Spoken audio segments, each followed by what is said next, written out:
সম্মানিত দর্শক শ্রোতা, আমার সামনে এই মুহূর্তে যেই সংবাদপত্রটি রয়েছে সেটি হচ্ছে দৈনিক সমকাল। দৈনিক সমকালের প্রধান শিরোনাম হচ্ছে সংস্কারে আর ছাড়ের পক্ষে নয় বিএনপি। ইত্তেফাকের প্রধান শিরোনাম হচ্ছে ডাকসু নির্বাচন নিয়ে। প্রচারণায় সরগরম ক্যাম্পাস, ভোট কেন্দ্র বাড়ানোর দাবি। মানব জমিনের প্রধান শিরোনাম হচ্ছে পিআর নিয়ে বিরোধে জড়াবে না বিএনপি। ফজলুর রহমানের দলীয় পদ 3 মাসের জন্য স্থগিত।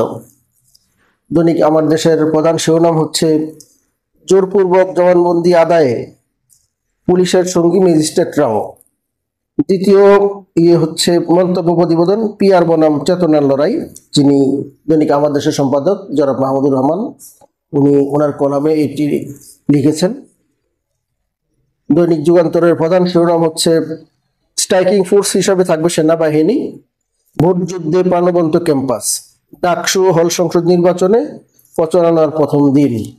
দৈনিক ইনকিলাবের প্রধান শিরোনাম জুলাই সম্মুখ যোদ্ধা ছাত্রদল বনাম গুপ্ত ছাত্রলীগ খ্যাত শিবির লড়াই, ডাকসুতে জমে উঠছে প্রচারণা, মাথায় গুলি লেগে পিঠে দিয়ে বেরিয়ে যায়, ট্রাইব্যুনালে ডামেক ডাক্তারের সাক্ষ্য।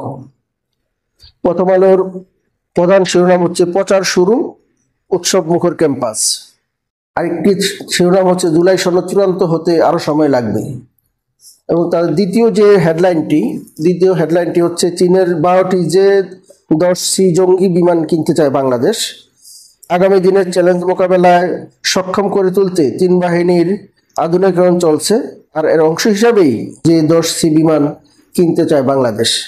দৈনিক সমকাল তাদের প্রধান শিরোনাম করেছেন সংস্কারে আর ছাড়ের পক্ষে নয় বিএনপি। আরেকটি তাদের প্রতিবেদন হচ্ছে সব কাজে চেয়ারম্যানের হস্তক্ষেপ পদক্ষেপে বাধ্য হন এমডি।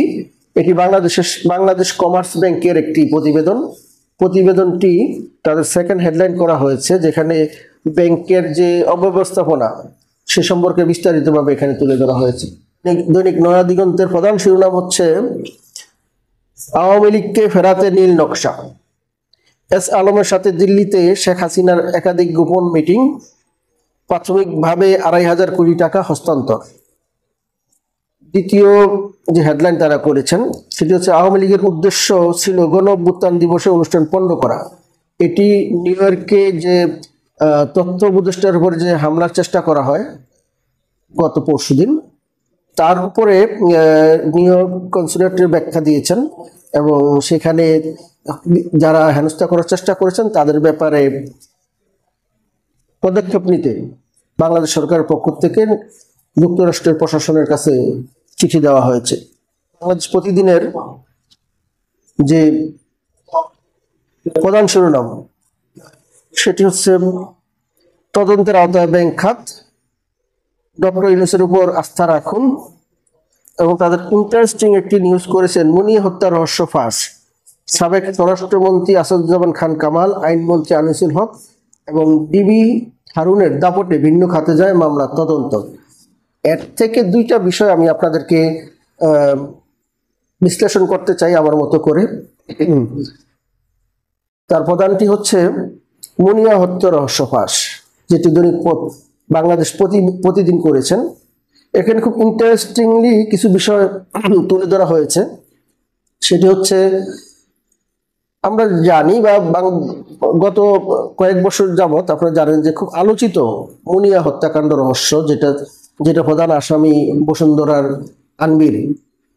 শুধু ক্ষমতার জোরে তখন সে গ্রেপ্তার এড়িয়েছিল, কিন্তু এখানে একটি প্রচেষ্টা আছে যে বসুন্ধরার মালিকের ছেলে যে আনবির, তাকে বাঁচানোর একটি প্রচেষ্টা কিন্তু খুব স্পষ্ট হচ্ছে।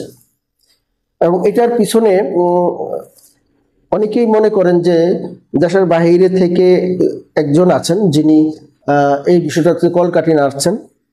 যেহেতু বসুন্ধরার মালিক তারা বাংলাদেশের মাফিয়ার প্রধান দোসর ছিলেন, 5ই আগস্টের পরবর্তীতে বিভিন্ন দলের সাথে তাদের যে অস্বাভাবিক যোগাযোগ, ফলশ্রুতিতে এই পর্যায়ে এসে মাইটিভির মালিক গ্রেপ্তার, তার পুত্র গ্রেপ্তারের পরে দেখা যাচ্ছে যে যেই বিষয়টিতে বসুন্ধরার মালিকের ছেলে অভিযুক্ত ছিল সেটি এখন ওই ইসার টুপি মুসার মাথায় পরানোর মতো করে সেটা ডাইভার্ট হয়ে যাচ্ছে। এই ডাইভার্টের ক্ষেত্রে কোথাও কি কোনো বড় ধরনের লেনদেনের বিষয়টি রয়েছে? আপনাদের বিবেচনায় কি বলে?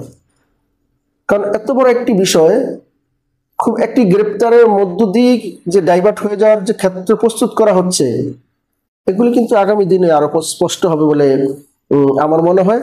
বাট বিষয়টা খুব অ্যালার্মিং। আমি আপনাদেরকে অনুরোধ করব বিষয়টার প্রতি আপনারা লক্ষ্য রাখুন, কিভাবে ইসার টুপি মুসার মাথায় পরানোর যে একটি প্রক্রিয়া চলছে সেটি শেষ পর্যন্ত কোথায় গিয়ে দাঁড়ায়। প্রচার শুরু, উৎসব মুখর ক্যাম্পাস। আপনারা জানেন ঢাকা বিশ্ববিদ্যালয় হচ্ছে বাংলাদেশের দ্বিতীয় সংসদ হিসাবে পরিচিত। বিভিন্ন ব্যক্তিরা, বিভিন্ন বিশেষজ্ঞরা মনে করে থাকেন জাতীয় সংসদের পরে ডাকসু হচ্ছে বাংলাদেশের দ্বিতীয় সংসদ। অর্থাৎ এই নির্বাচনটি অত্যন্ত গুরুত্বপূর্ণ। আগামী দিনের রাজনীতি কিভাবে পরিচালিত হবে আপনারা জানেন, সামনে আগামী ফেব্রুয়ারিতে বাংলাদেশের জাতীয় সংসদ নির্বাচন হতে যাচ্ছে। সেই নির্বাচনের একটি রিহার্সাল এখানে হচ্ছে বলেই অনেকে মনে করেন যে আগামী দিনগুলি কিভাবে যাবে, এই নির্বাচনটা আগামী নির্বাচনের হয়ে কিরকম প্রভাব ফেলতে পারে, এটা এখানে একটা পরীক্ষা হবে।